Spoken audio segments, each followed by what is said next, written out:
কবি সুনীল গাঙ্গুলীৰ স্মৃতিত এটি কবিতা।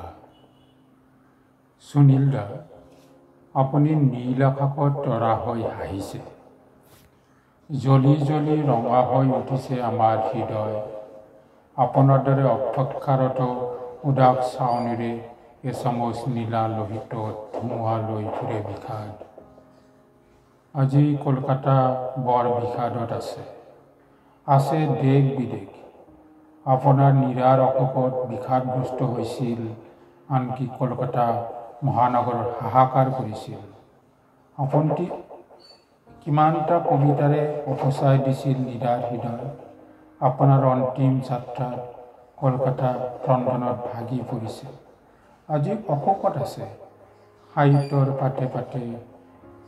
দেশত নতুন প্ৰভাতে আনিছিল নতুন কবিতা। আৰুতো নাপাম ব্ৰেকফাষ্টৰ নতুন কবিতা।